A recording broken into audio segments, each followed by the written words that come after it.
pathways, community-based planning project out in Stinson Beach. And one thing that we're really trying to get at through that project and proposal is use of Stinson Beach as a low to no cost recreation opportunity by people throughout the Bay Area. So we're scoping how we can work with CBOs to really, throughout the region, to really get at that, because it is a place that a lot of people go that are going to be impacted by loss of that beach to sea level rise that don't necessarily live there. So that's something we're working on figuring out how to answer. Oh, popcorn. Jackie. Heather. Hi everyone, I'm Jackie Mandowski. I go by she, her. I'm a coastal scientist working with BCDC and our Adapting to Rising Tides program, which is really about supporting local jurisdictions. The one project I'll mention just really briefly, I'm working on a local adaptation guidance project to really advance advance and elevate best practices for how to do an adaptation planning process that really has equity embedded across the whole thing. So at the, before you start the process, at the beginning, in the middle, just throughout. And so I've been working with another BayCAN work group, the A2A work group, and would love to, utilize this group to the extent feasible to really share your best practices. I'm hearing the things you're doing, and I just want to share things that work well. So hopefully can continue this conversation with you all. So thank you. What is the AA workers? The A2A is the assessment to adaptation work group, and it's another BayCAN work group. Thank you. Yep. Okay. Thanks, and I will pass it on to Eric. Oh, hey, Eric. Hi, Jackie. Nice to see you. Hi, Heather. It's been a while, and I haven't seen everyone in a while. My name's Eric. Eric Martinez. I work with pronouns are he, him, and I work with the California Coastal Commission, and I'm new to the group. Sumi usually comes, but she's kind of delegating this to me, so I'll be joining you all from here on out. I'm not sure what she shared, so I'm not sure about the project update, but once I get more familiarized with the group, I'm pretty sure I can give updates after. And I will pass it to, hold on, I can't see all the names because there's stuff blocking it. Give me a second. Wait. Okay, that's hard. Would you like help passing it? Yeah, it's like there's a blurb on my thing and I can't move the... No trouble. Well, thank you. Welcome. Glad you're here, Eric. And I can help you pass it to Hannah. Hey, hi everybody. Exciting to be here. And my name is Hannah Duress. My pronouns are she, her, but I think it's important that I say in this group that my gender isn't reflected by my pronouns. So happy to chat about that offline, but older people sometimes don't reflect their gender through their pronouns. Anyway, I work for County of San Mateo, I'm in the Office of Sustainability. I'm on the climate team, and one of the things we're working on right now, there's quite a lot we're working on, but is trying to scope out some equity and inclusion approaches for a joint planning process that's going to touch resilience, adaptation, hazard mitigation, and our safety element. So I know I've talked to a couple people here maybe, but if there are others that are working in that area, would really love to connect with folks who are thinking about that. Oh, sorry, and let me pass to Emily.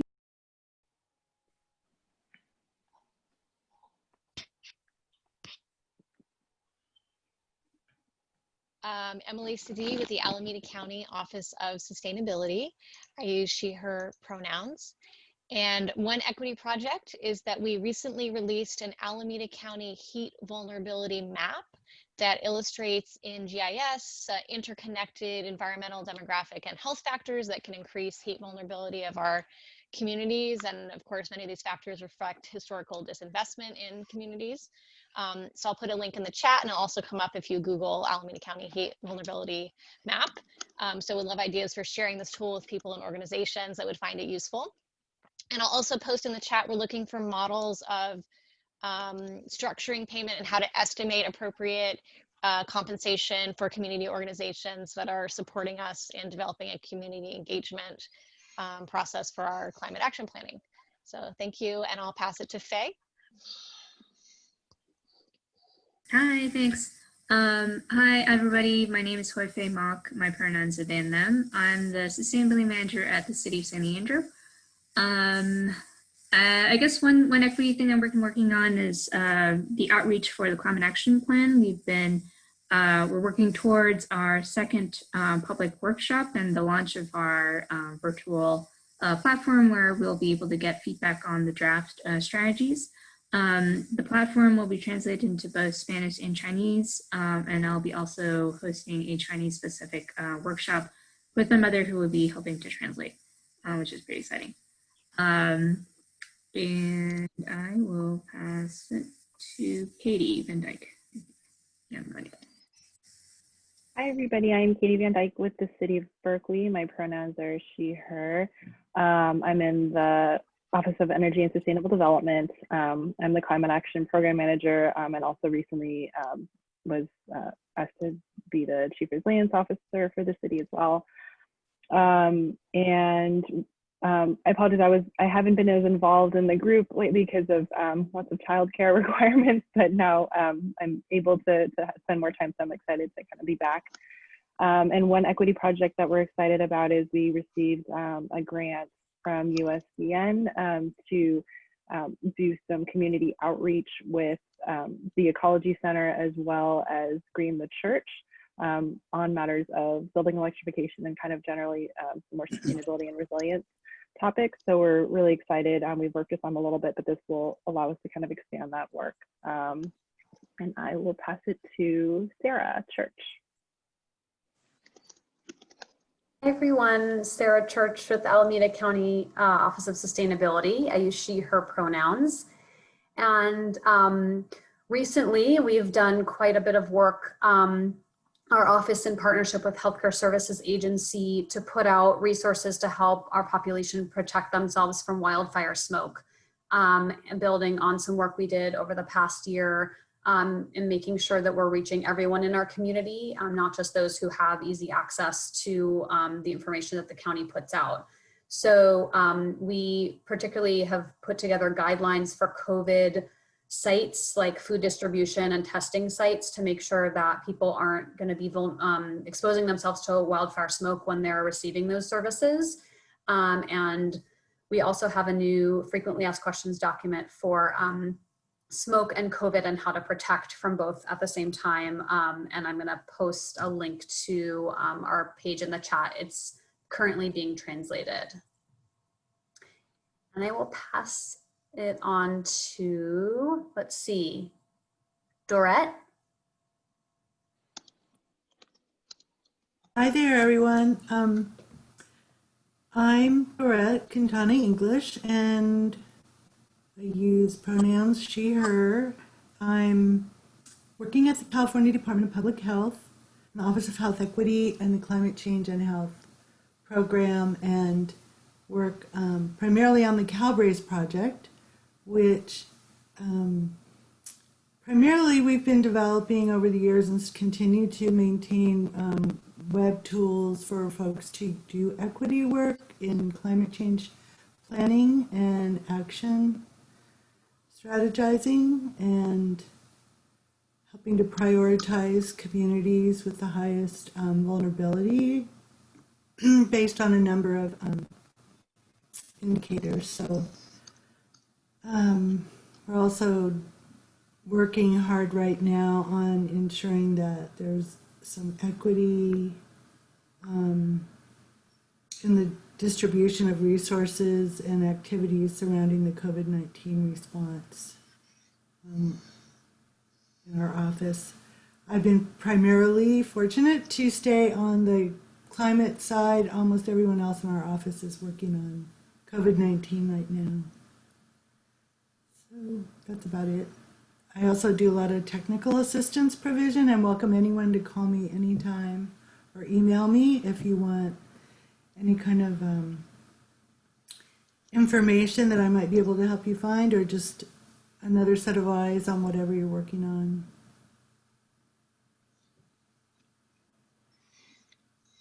And I can't see the other folks. Hold on a second. How about Jacqueline? I think I went already. Well, I know I went already. Oh, okay. I don't No know. problem. Did Alex already go? Yep, I did. Oh, right. Someone's going to have to help me because I came can on. help It looks you, like Brett. it looks like Thank you. Sarah Zimmerman has not gone yet. Great. And then Hi, Warner, if you Sarah. want to introduce yourself after Sarah, I think that might be. And then Will. And then Yeah. Will. Yeah. Has Brandon gone? Yes. I went at the very, very beginning. Thanks, Brandon. And me.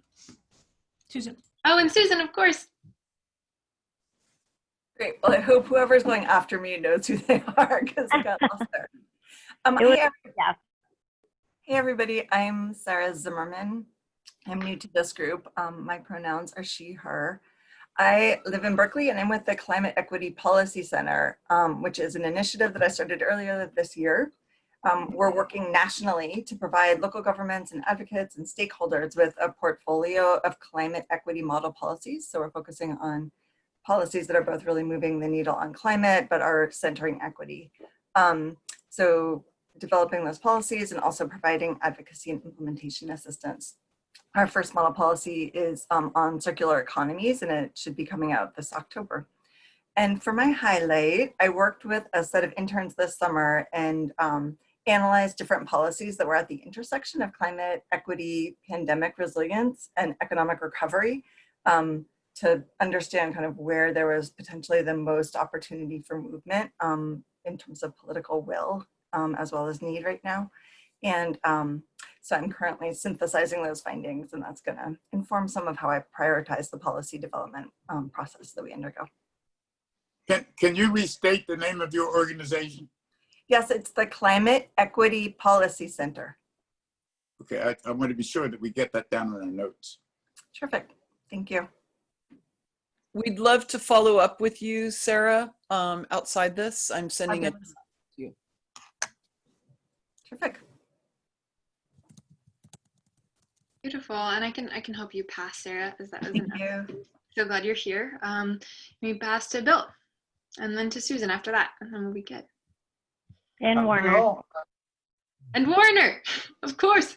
Thank you, Nahal. All right, I'm Bill. Pronouns are he, him, and his. I'm with Community Action for Sustainable Alameda. It's a CASA. And the big project that I'm working on is housing with a lot of other people. Right now, we do have on the November ballot a measure that would withdraw the last charter ban in California on multifamily housing. And the surprising thing is there's a spirited and legitimate debate about whether we'll be helping or hurting the cause of affordable housing if that passes. So I encourage you to look in and join in on that debate.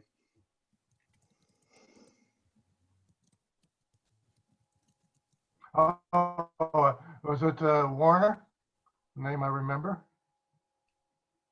Okay, Warner Chabot, Executive Director of the San Francisco Estuary Institute, pronouns he, him, his.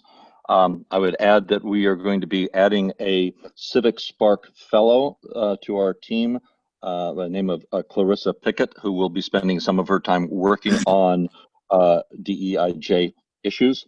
I'd say the one project that I'm most interested in kind of focusing on right now is that we are simply in a support mode for Phoenix, Armenta, and Miss Margaret and the West Oakland Environmental Indicators Project, who have submitted a proposal to the Bay Restoration Authority to create a shoreline leaders academy to try to help provide specific conceptual and technical support to community groups that are submitting proposals to the Restoration Authority for shoreline adaptation projects under that the Restoration Authority would be funded.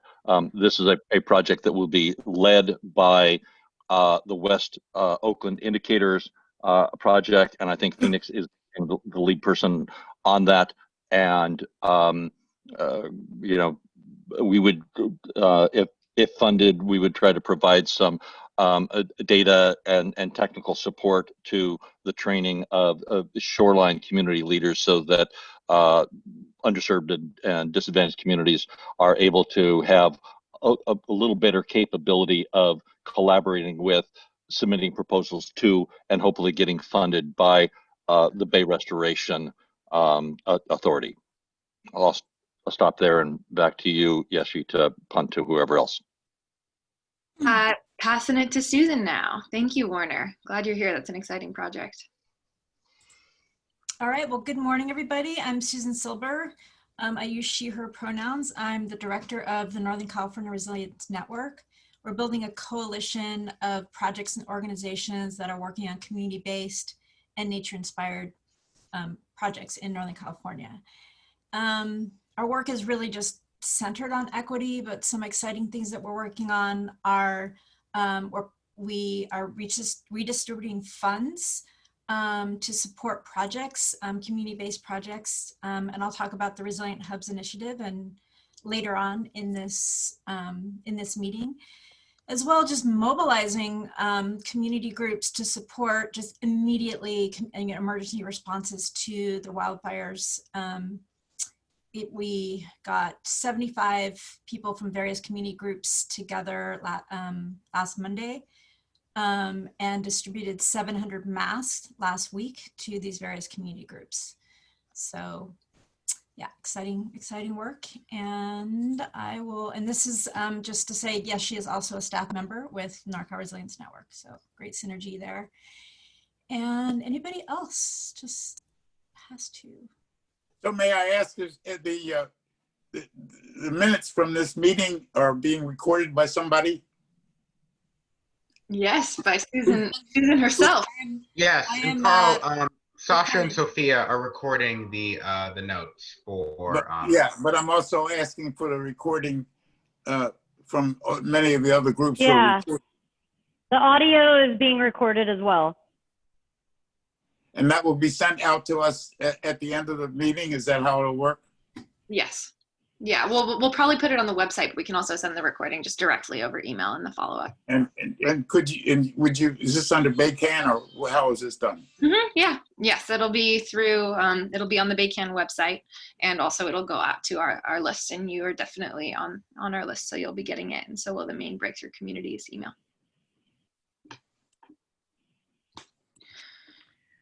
Okay, if that answers that question, Carl, do you feel complete, Carl? Is that what you needed to know? Well, I had another, a couple of other comments to make. One is under, I think it's SB about 1,000, different community, different municipalities will be developing their plans for the sea level rise. And I wanted to be sure that we have a mechanism for reaching out to those groups that will be wanting to update the regional plans. That's a great point. Yes. And then the other point that I want to make is that we're talking with the national NAACP about perhaps assisting us in emergency preparedness and sea level rise for the Bay Area. That's awesome. Beautiful. Yes. Yeah, that's what the whole point of this working group is, to help get connected and allow folks to know what projects they're working on, and for you all to have contacts with other folks working on equity work to build together. So really excited to support that, and let's keep hearing about those projects as we go through our meeting today. And I also just want to call in what Paloma named in the chat, which is that as we speak, if we can just also name our names before we say whatever we're going to say, so that for the recording and for Carl, we can be clear who's speaking. So with that, I'll pass it back to Nahal to move us into the next portion of our agenda. Great, thank you, Yeshi. So yes, this is Nahal, and I'm going to use Carl's points as my segue. Thanks for teeing me up so well, Carl, into the next section, which is called the Equity Collaboration Cafe. So as we've probably all noticed over the past year, this equity working group has just really been a place that we can figure out where we can collaborate. So so we have 3 presentations they're kind of mini presentations that are giving us a high level overview of 3 separate projects, as Yeshi mentioned when she went over the agenda.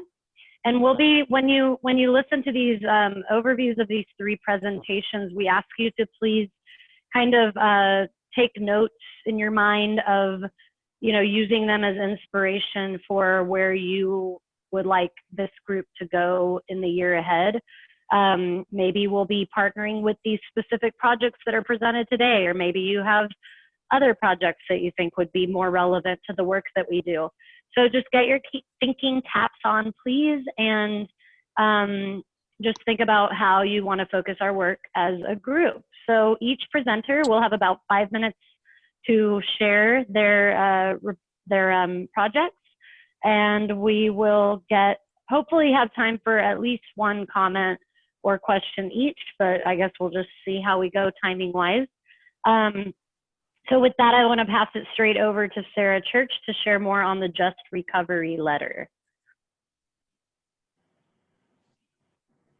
Great, thanks Nahal. And I'm gonna put the letter that I'm about to talk about, a link to it in the chat for those who want to take a look.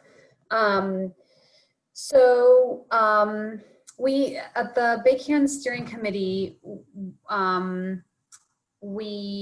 there's a statewide group that brought to our attention a letter that was signed by 85 groups, and I think it was originally written by a smaller group, Greenlining Institute, APEN, Scope, a number of other groups. There may even be groups represented on this call that signed the letter.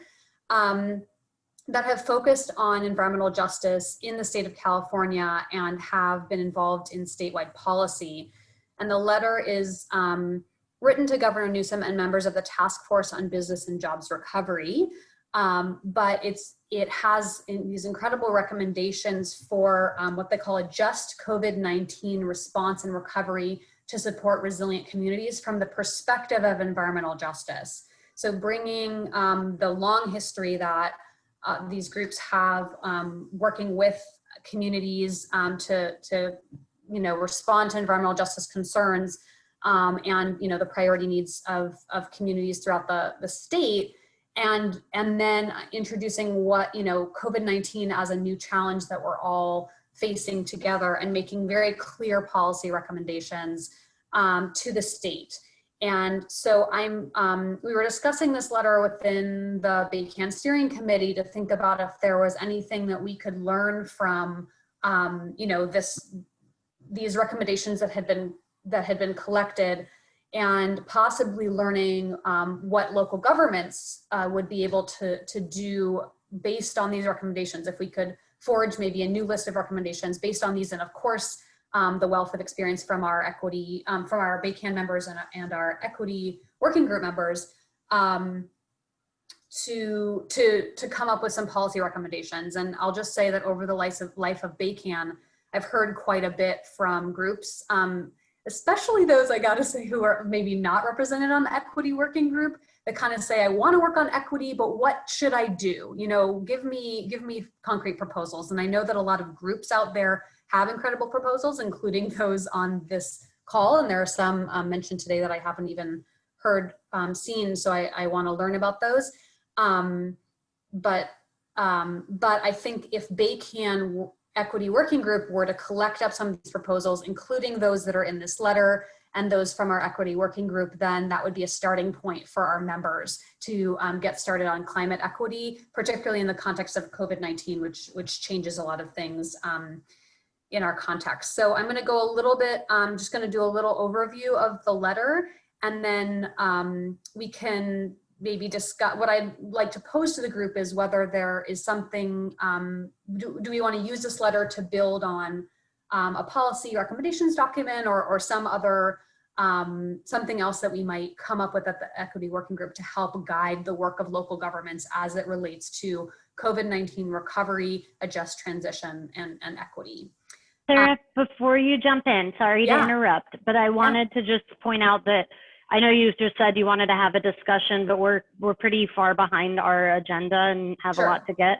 So if people have ideas, I would encourage them to type it into the chat box.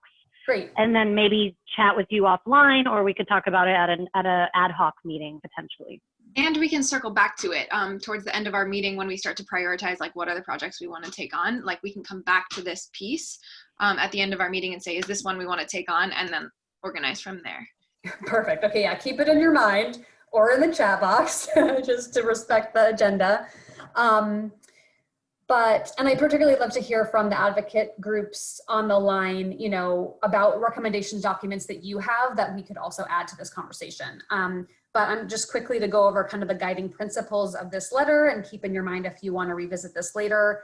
The guiding principles are to deliver targeted investments to priority communities, uplift community-driven solutions with community leadership and decision-making, avoid burdens to priority communities, deliver a comprehensive approach that touches on public health, economic opportunities, and alongside environment, and ensure capacity building and technical assistance for communities.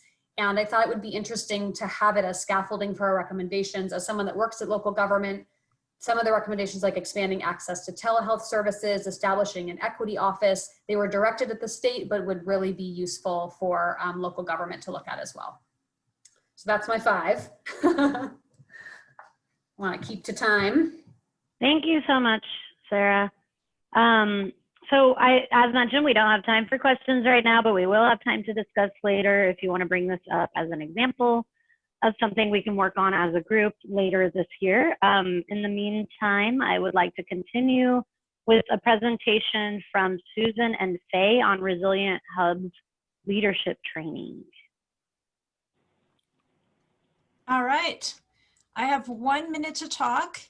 So Resilient Hubs are community serving facilities that are augmented to support residents and coordinate communications, distribute resources, and reduce carbon pollution. So these are like homes and neighborhoods and libraries, recreation facilities, etc. So really providing the opportunity to work at the nexus of community resilience, emergency management, climate change mitigation, and social and racial equity. And this is a project of and with the Urban Sustainability Directors Network. We are their official partner. We've already been working with 20 existing sites to build resilient hubs and spaces.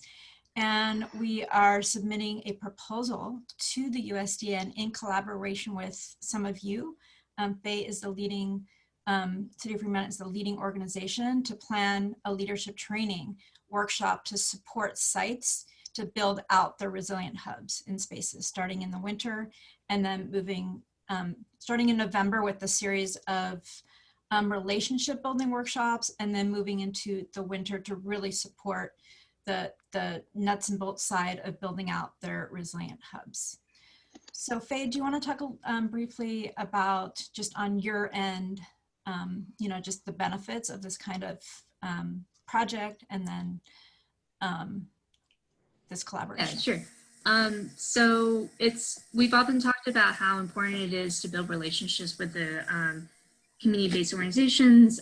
So this is a real opportunity to dive deeper into that relationship building, and also be able to train both those organizations and ourselves on resilience hubs.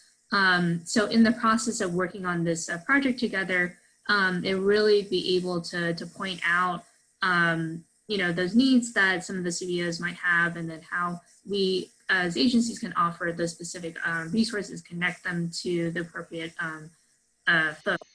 So I think it's like a very pointed opportunity to be able to dive deeper into that, get trained, and then also be able to really just expand the reach of resilience hubs, especially in a time where there's, you know, a lot of crisis.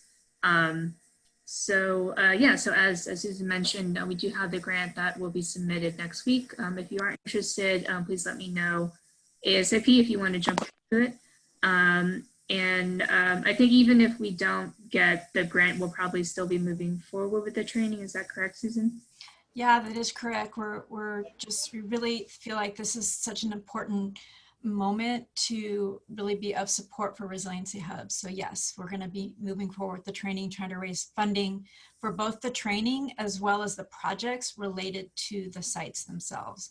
And we've, as I said, we've distributed funding for community gardens, and we're really looking at the off-grid solar as a very important piece of that as well for some of these sites for the resiliency hubs.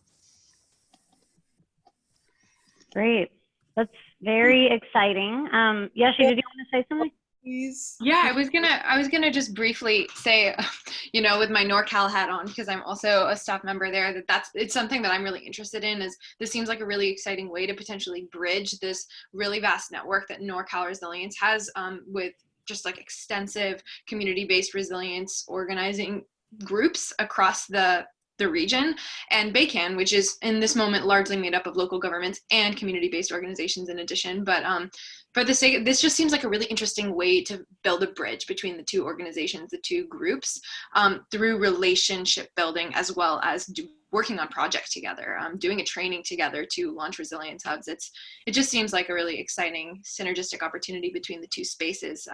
So we can circle back to it at the end of this meeting about how we may want to move forward. Thank you so much, Jay and Susan, for presenting.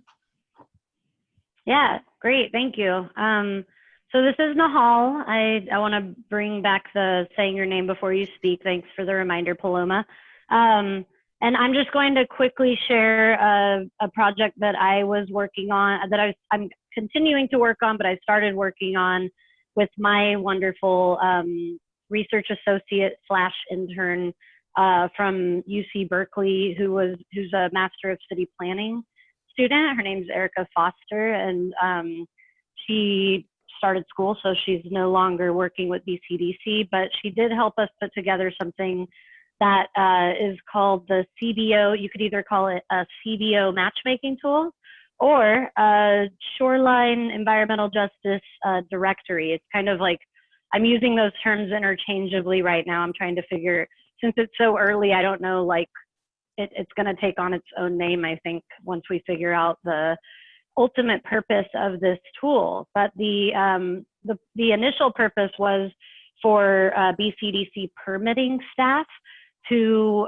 understand, to be able to more effectively implement the new environmental justice policies at BCDC by knowing which community-based organizations in the socially vulnerable communities that we work in were legitimately representative of the community, because we could go through Google and look up environmental nonprofits all we want and try to reach out to them to help us meet our requirements for meaningful community engagement at BCDC, which is part of our new EJ policies.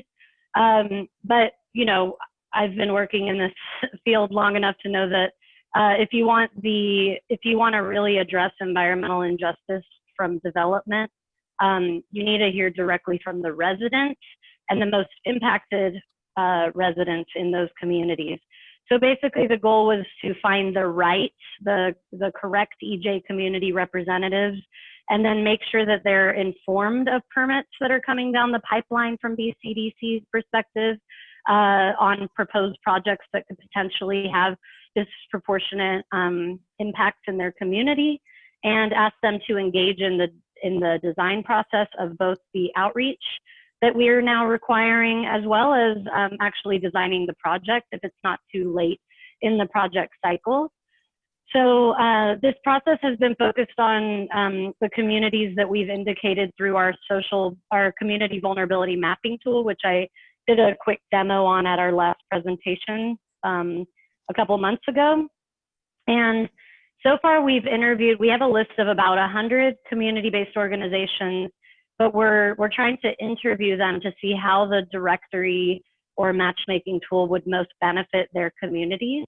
Before we make it public, before we even start using it, we want to hear directly from the people whose information is shared in the directory on how they want that directory to be used.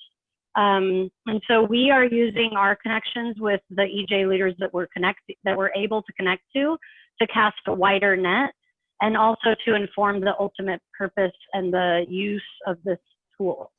Some of the feedback that we've heard so far from all of the groups, I'm just going to say all of them because it was kind of shocking, honestly, how much their feedback aligned with one another's. They all just said, I want these things, and they were all the same basically, which the first one that came to, that's like, I feel like is the top priority for me personally, is to address their need for more than just BCDC projects, to be aware of permits that are coming down the pipeline from local government that might impact their communities, not just BCDC, because I don't want to get into all the technicalities, but we're pretty late in the whole permitting process as it is. So so I can see why they thought, you know, great, thanks BCDC for doing this, but it would actually be more beneficial to us if we knew what our local governments were, what applications they were reviewing right when they start reviewing it, because we need to make sure we have staff capacity to advocate for our communities and protect our communities potentially from those developments impacting our health even further. So in addition to that, people would like more information and notification on grant and funding and other partnership opportunities. They also would love to use this as an EJ advocacy networking tool. So for example, if there is a big meeting that they want to have an action and show up and have, you know, critical mass there, they can just blast this email out and say, hey, we need people to come advocate for us on whatever project. And also they would like to see more of the health indicators shown more clearly in the tool. So if this directory becomes a map layer, which I'm imagining it will eventually, they would easily be able to see the exact health indicators that would potentially be impacted. And finally, a glossary of terms, which would include agency titles and their authority level or their mission, so that, you know, because we all know it's alphabet soup out there when it comes to government agencies working in this arena. So having a glossary of terms that's easy to follow is some other feedback. So I'm going to just leave it there because I think that's a lot of food for thought, and we have a lot going on. So hopefully that'll inspire the discussion later. Thank you. Yay! Can you hear me? Am I off mute? Yes. Yes. Thank you so much, Nahal. It's such an exciting project, and I know that my inspiration has really been firing since hearing the work you all are doing, and it seems like there's a lot of ways we could collaborate through the work group. So wonderful. Thank you so much. It's so good to hear from all of the presenters and some possibilities for ways that we can engage collectively and partnering in these different exciting projects. So keep all of those ideas in mind. As we move on to this next piece of our agenda, which will be a hyperspeed version to keep us on track. But basically wanted to use this time, now that we've been convening for a year as a working group. We've been doing a lot of great work together, and there's also new folks in the room, new projects to take on, to just use this moment to reflect on what we've done over the past year and where we might want to go collectively. For those of you who haven't joined the work group before, the work group really got started as a place to serve two roles. The first role is to be an internal community of practice, as you're seeing right now, for us all to share best practices, the projects we're working on, learn from each other, share knowledge, to advance equity, all of our different equitable adaptation projects. And the second goal, which, you know, I think we're still finding our way with, is how can we use this space as an internal brain trust to offer equitable resources, equitable adaptation resources to the rest of the BayCAN membership. This shouldn't be a special side issue, right? For just the equity, the adaptation planners that are interested in equity. What is our role in bringing this work to the broader membership and the rest of the Bay Area region? And also thinking about what are BayCAN's processes as an organization, how do we make sure they're equitable and we have the right folks coming to the larger meetings as well as the equity work group meetings.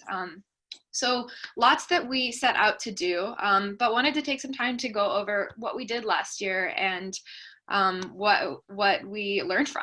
And so that's what this moment is for. Again, here's another picture of us on our first meeting. So excited that so many folks have stayed on through over time and are continuing to work together here.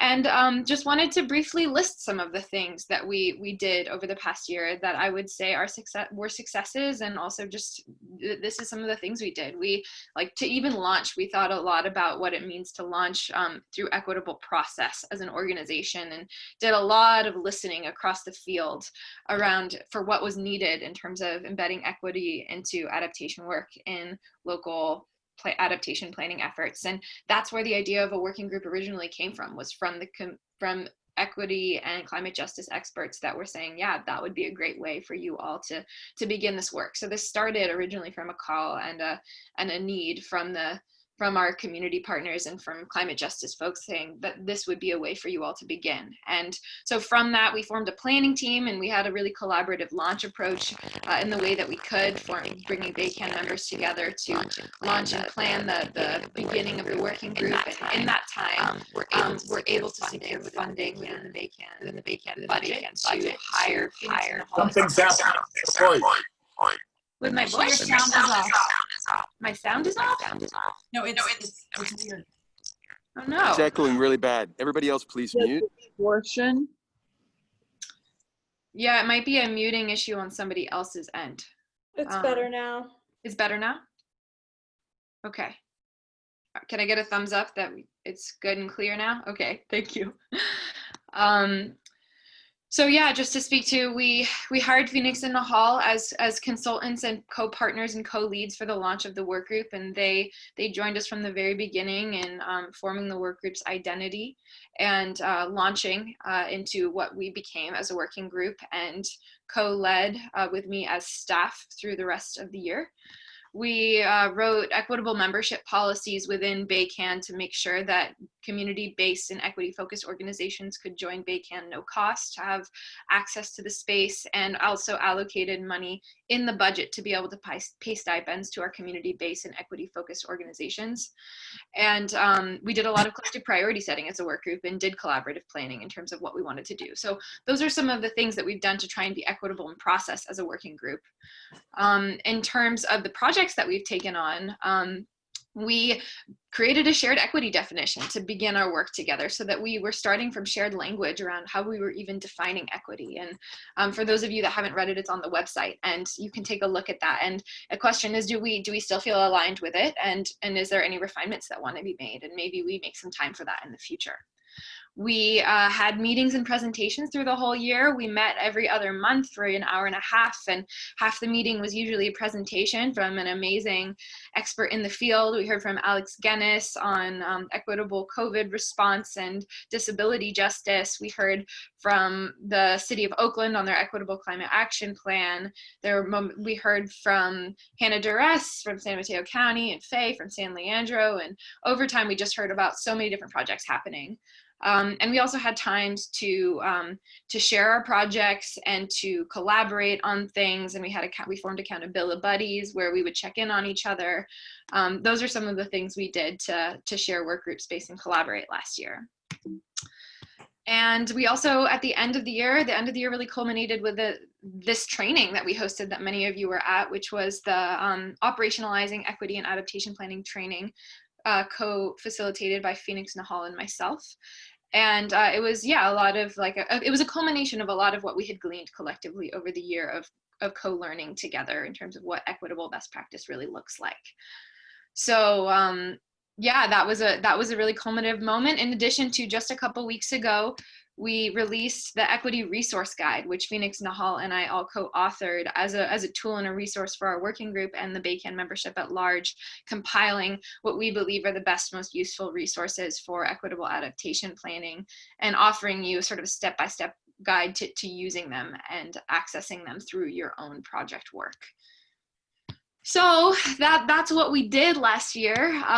And just to say, we know we're not perfect. And Nahal and I have been thinking a lot about what does it mean to grow as a working group, and what does it mean for us to really be self-critical around, or not in a negative way, but just like really look at and be honest with what are the ways that we can be more equitable in process, that we can examine our structures of decision-making and power holding as a network.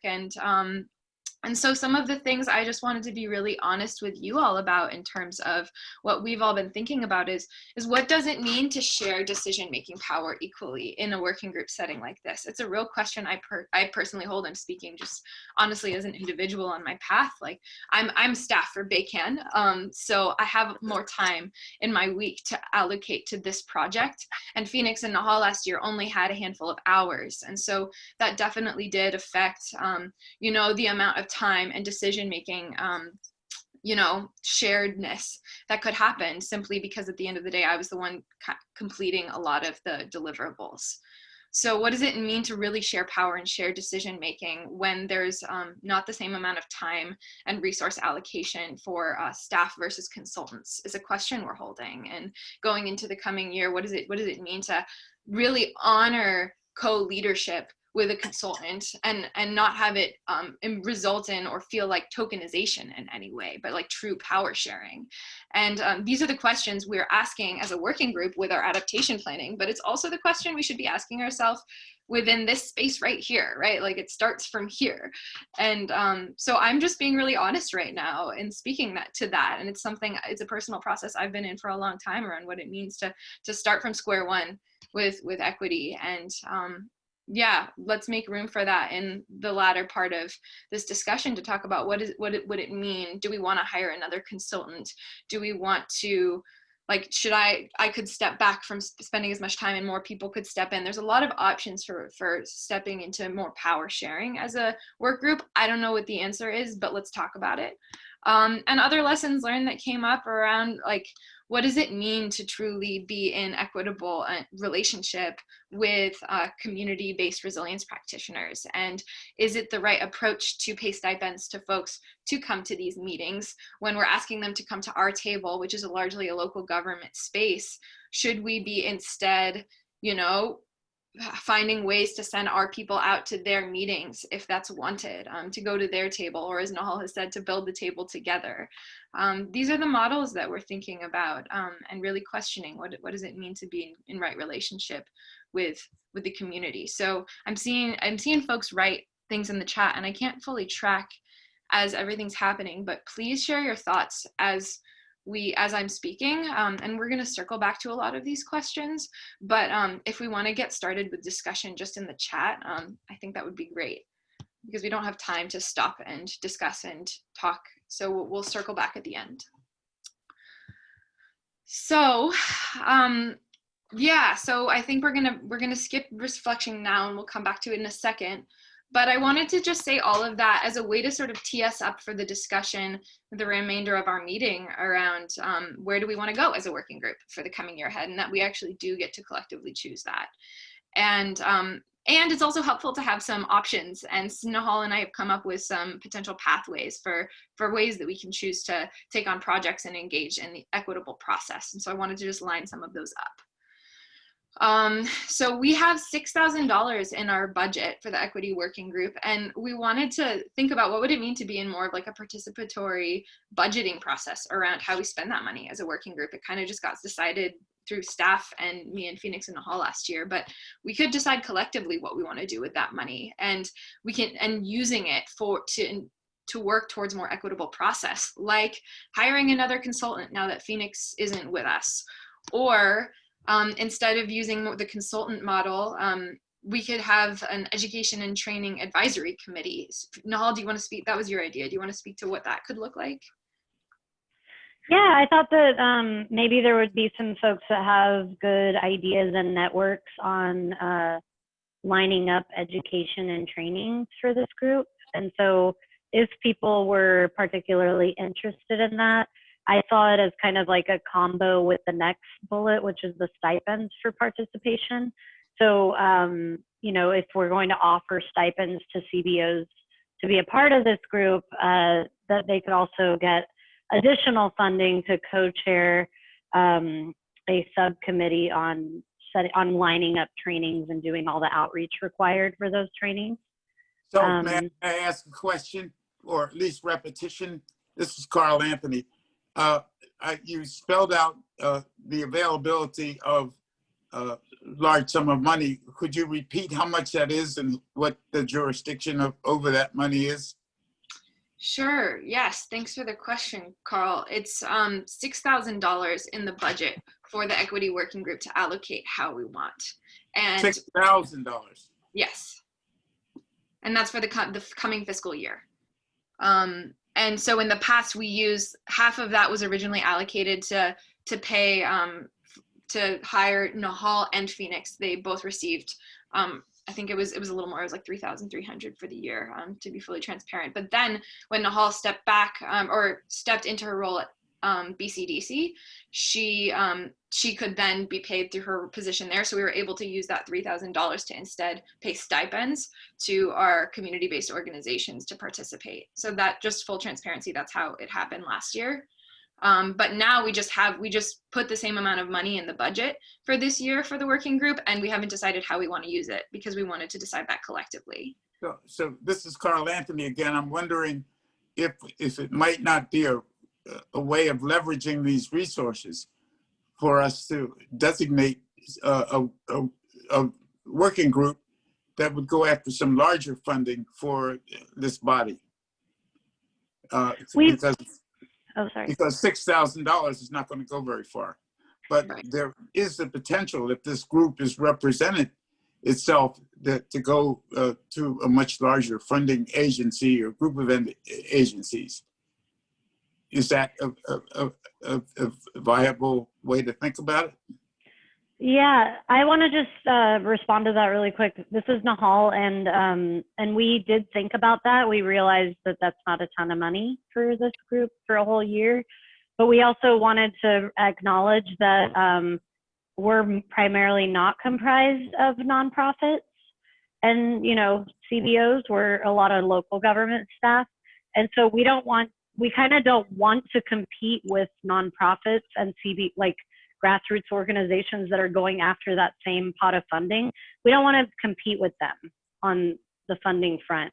But then that's kind of part of our question is, how do we elevate the work that's happening on the front lines as a group without requiring people to come to our meetings necessarily? And if they do come to our meetings, if they want to, I agree, we should have better stipends available. So it's kind of this, we don't know yet, but I agree that it's not a ton of money.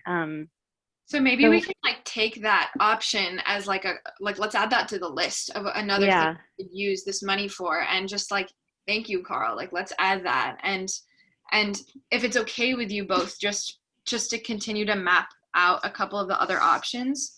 I see Warner has something to say as well. Again, I just want to name, because for the sake of time, and Paloma, if we can create a list, tee up a list of the folks that have comments, and keep your hands up and we'll circle back. I just want to finish these last two slides, and then we can go into our collaborative discussion to hear your thoughts. I'm seeing Warner nod. Does that sound okay?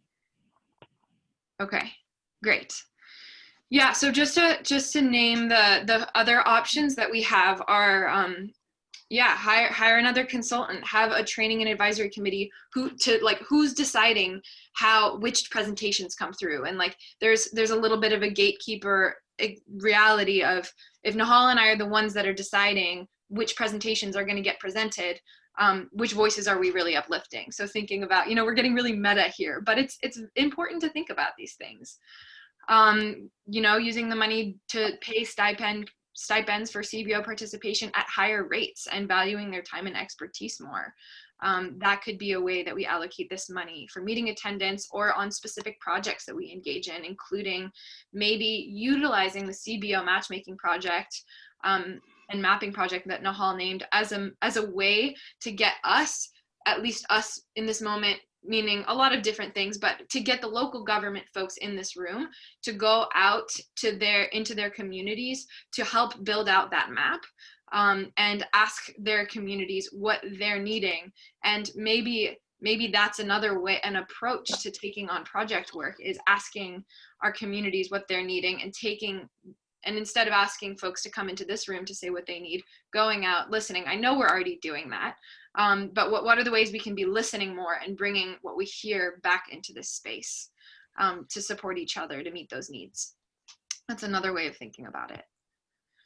And the other thing that we can think about with our remaining time, and we may not get to all of it, maybe we have a follow-up discussion or a sub-planning committee or something, but just to say, Nahal and I have lots of ideas, and others have brought a lot of ideas to the table. So wanted to list some possible projects we could take on in the coming year.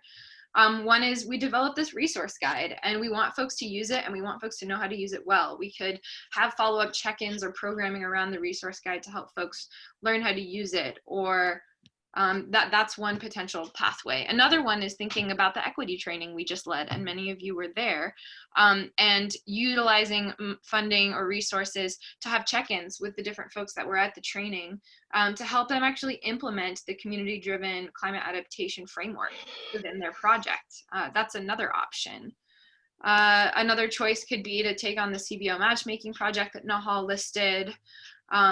One thing that we haven't spent a lot of time on as a working group, but was one of our original goals, is to really look at BayCAN's structures and also the memberships of BayCAN, and thinking about the broader adaptation field of the Bay Area. And Nahal's idea was, what if we did an equity audit of BayCAN members and their projects? It's kind of an intense thing, but what would it mean for us to use our understanding and expertise of what equity looks like to support the rest of the membership, as well as to do something like that for BayCAN policies and internal structures. That's another option. We have this USDN NorCal project and grant proposal, and the idea of, sending equity work group members to this leadership training and building relationships with the CBOs that are in the training and partnering on that project, or other partnerships potentially with NorCal. And then there's also this COVID Just Recovery project that Sarah named, and we could form a subcommittee around that and get to work on what she was speaking to. So those are some of the things that we could take on in the coming year. It's a little overwhelming, I know. But I think the reason we lay all of them out is because we want to know what people care about and what people are excited to take on in the coming year. And maybe we can use the remaining 15 minutes of our call to get some feedback, thoughts. Want to hear from Warner and Paloma, whose hands are up first, and then to continue to go around. Would welcome overall reflections on the past year, reflections on what I just shared, and priorities for what we're excited to take on in the coming year.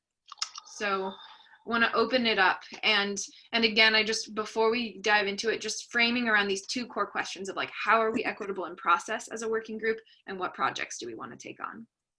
So with that, can I just mention, so we'll be using the hand raise function, but also want to recognize Carl, if you want to say something, you can just raise your hand, and I'll be keeping an eye on your camera. Sure.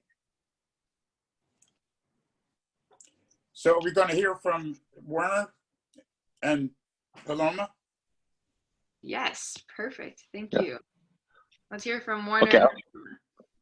Okay, I want to be respectful of time, but I want to, in essence, support Carl's suggestion. Over his career, I think Carl has clearly raised more money for environmental justice and equity issues than everybody on this call combined. So I put a lot of weight in the power of his advice. I really understand and deeply respect sort of the ethical goal that you mentioned of not wanting to compete with many smaller NGOs. But I think the reality, there is another way of looking at it, which is there is an enormous reality of strength in numbers, and among the powers of this collaboration, this working group, is one, the coordination and sharing ideas, but secondly, the potential of leverage of having a group go in and proposals. So many smaller groups simply just lack the staff and capacity to write grant proposals. And I do think that I agree that $6,000 doesn't go that far. There's an enormous amount of talk about, diversity and equity right now that at the, the local, state, national policy arena, but not a tremendous number of dollars that are flowing towards that. So I think the degree to which this group can help think about tracking, identifying available dollars, that by collaborating, more successful proposals could be submitted that reflect multiple communities, and then help flow that money to local groups, might be a way of leveraging a very small, the $6,000 into something that actually is helpful to the many local groups that are deserving. Obviously, trying to do things by consensus, by collaboration, has its own challenges and problems. But I think the power of this group to leverage money is one of its greatest strengths. I'll stop there. Thanks, Warner. Was Paloma next, I think? Thank you, Nahal. So I wanted to sort of build on what Warner and Carl were saying, because that one of the things that I think is really powerful about this group is the capacity to think regionally and to act regionally.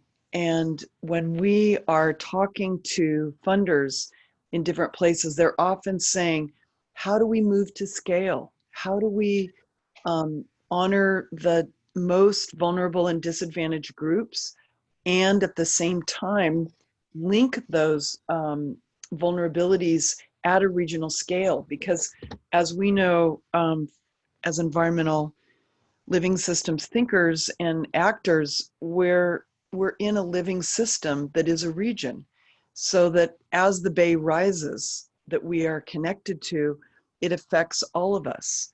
And so really thinking in that intersectional, interconnected way is something that we have a unique possibility to do together. And it's something that groups across the country are trying to do better, is how do groups work regionally. And I think we are a pilot for not just the region, but for the state and the nation to be able to think and act regionally.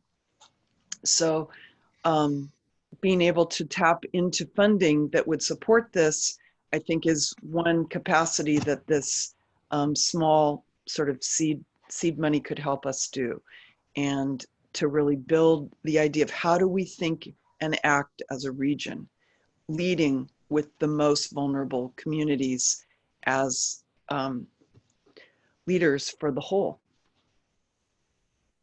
Thank you. This is great feedback. We're kind of at this place where we're like, who are we to invite, community groups to this meet? It's kind of this identity struggle that we have, kind of, at least from my perspective, working for government, of we should be going to them.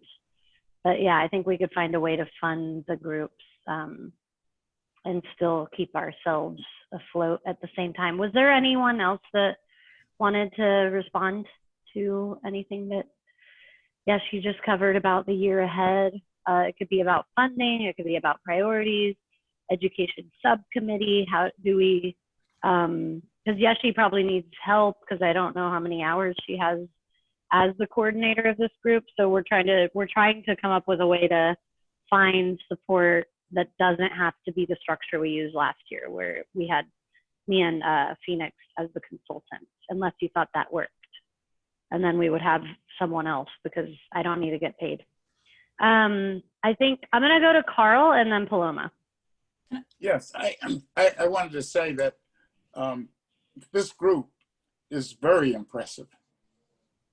It's extraordinarily impressive, and I think that that if we were to find a way to take the strength that's in this group and put it together to go to some large funder, that we would be able to really multiply the $6,000 by manyfold. And I would be very interested in working with a smaller group to help frame that kind of a proposal. So I'm very impressed with this process, and I would like to sort of reinforce it as much as possible around the possibility of raising enough resources to actually make a difference at the regional scale. Thank you, Carl. Go ahead, Paloma. I realize, And then Susan.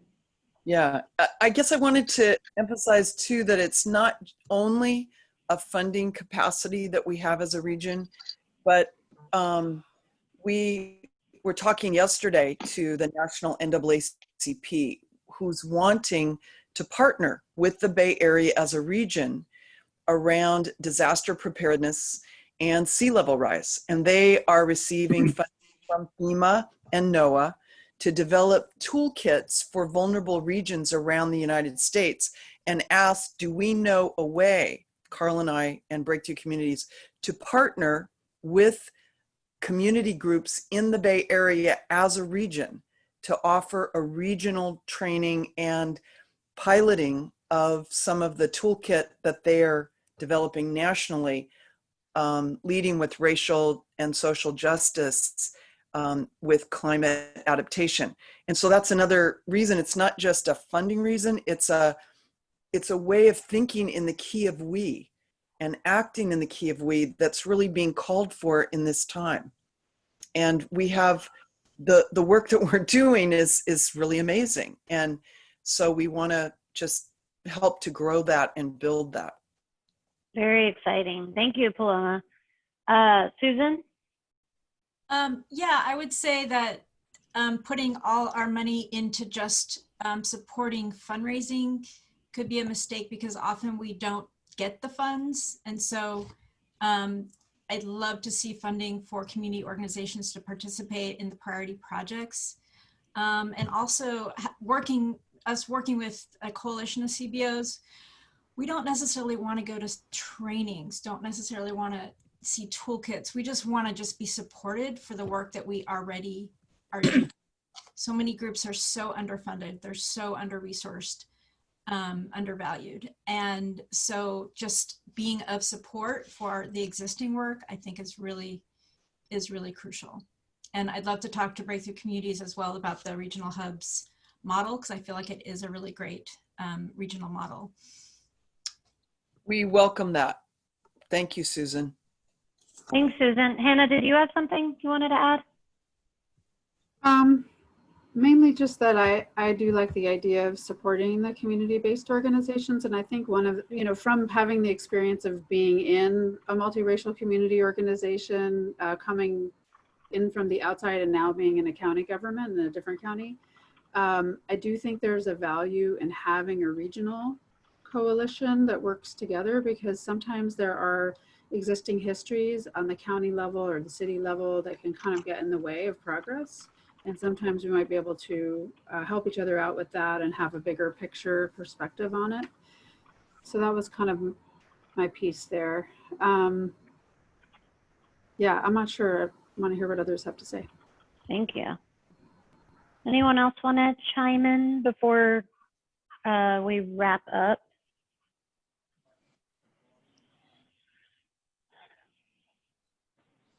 This is Torette. I just wanted to say, I'm hearing a kind of tension between maybe what the focus of this group is versus funding other organizations to do what they want to do.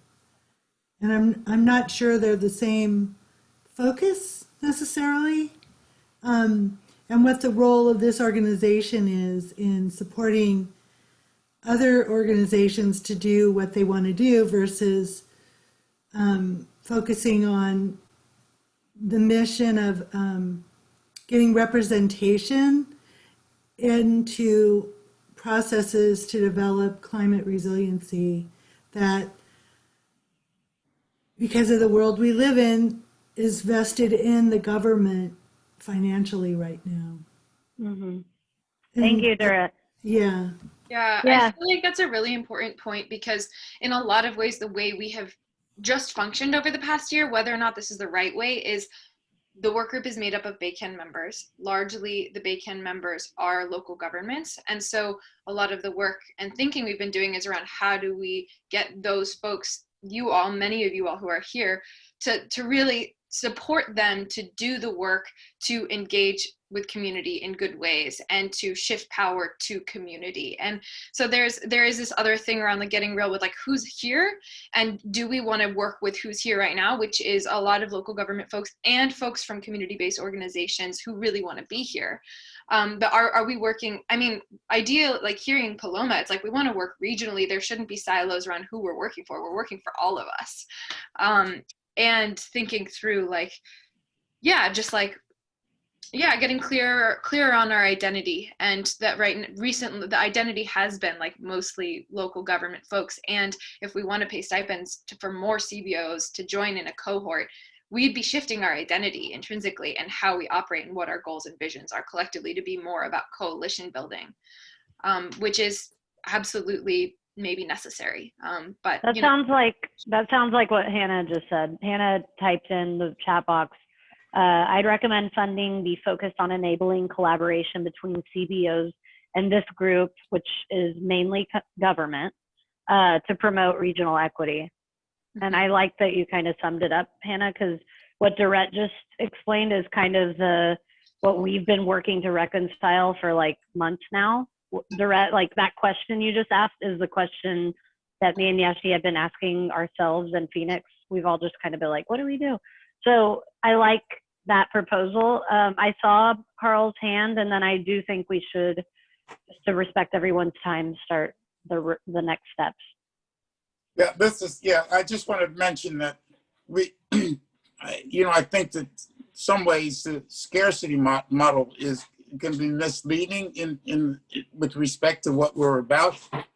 And I think there's a possibility of our thinking about down the line, we're going to have to develop leaders who can really provide the kind of direction for this group over a period of, let's say, between now and 2050. And that means that people who have a capacity this year of a certain amount may be able to really build their capacity tenfold within the next year. So that we should be thinking about the possibility of bringing on people who can provide the infrastructure for these community-based organizations to really survive and thrive over the next decade. And not just thinking, well, this amount of money is what we're trying to develop. And it seems to me that we're positioned well to build the kind of collaboration between the many, many different, I mean, after all, we have 98 jurisdictions in the Bay Area, and there are many different types of funding that can be developed collaboration with, so that we shouldn't be too narrow in our conception of what we should be thinking about. So I would just urge us to see what we can do this year with limited funding, and then what we can do the year after with more expansive funding and so forth down the line. Thank you. Beautiful. Such important points. Yeah, this has been such a good conversation, and there are many hands raised, and we're out of time, folks, but I want to offer us the opportunity to continue this conversation, and there are multiple pathways we could take. Well, first is, I just heard this clear call from Carl to start a subgroup of folks to really think about fundraising for this effort and securing more money to be able to scale up this work. Is there anybody else that would want to join Carl and myself or Nahal in continuing that conversation specifically around funding? You can put in the chat or raise your hand if that sounds like something you'd want to continue to support or think about. And we can also follow up with a survey to ask these kinds of questions, because I'm not seeing a ton of enthusiasm in this moment from the people I'm seeing in the faces. And I know that this work is necessary and we can make time for it. But I think that next steps would be that we'll send out a survey to ask you more explicitly a lot of the questions we've named, so we can hear more of the voices of the folks that are in this space that didn't get to speak up, as a way to continue to set collective priorities. And in that survey, we may also ask you whether or not you'd be interested in joining a follow-up call to finish this conversation more specifically. And that conversation would be separate from the next work group meeting, so that next work group meeting, which will be in early November, we can just jump straight into the work together. So put in the chat or write me personally if you want to be a part of that, or just let us know in the survey. And yeah, we look forward to hearing more from you all with your perspectives and hopes and visions for the year ahead. And knowing what we did last year, whatever it is, it's going to be amazing. So I have total faith in this group to do beautiful things together. And Paloma has one last thing to say, but we are over time, so I want to respect folks' time. We just want to invite everyone to the Community Resilience Leadership Award tonight with Dr. Kara Al-Hadef, who is driving across country in her biodiesel bus and lives a low carbon footprint life, and will have amazing stories in her solar and biodiesel bus home made completely from recycled parts, and is an author and an amazing activist available in the Bay Area over the next weeks and months to partner with all of you and to meet you. And she's written a book, Zazu Dreams, about her, where her multiracial son is a guide traveling across time to gather resources for this moment in history. She's creative genius. Beautiful. Awesome. Thank you, Paloma. And thank you, everyone. Really appreciate this conversation today and look forward to hearing more and continuing. And we have a whole year ahead of us to keep building together. So I'm really looking forward to it and grateful for you all for being here. Thank you. And I put the Zoom link for the event tonight in the chat for those who are interested in attending. Thank you. Thanks, everyone. Thanks. We'll be in touch soon. Great Be well, to see everyone. you. Stay Take safe. care. Care. Susan, I don't know if you saw my chat. I was asking if you could keep the chats before we log out. If I think there's a way to save them. Let me see. I did save it too. Oh, you did? Yeah. Okay. So Yoshi, oh, I didn't know you could. Yoshi, Great. you're the co-host. Yeah, Okay, got it. Okay, yeah, and so just That's make sure that it. you keep That's all I need. that, and All right. I think the recording. Okay, thank you very much. Thank you, Carl. Yeah. Thank you,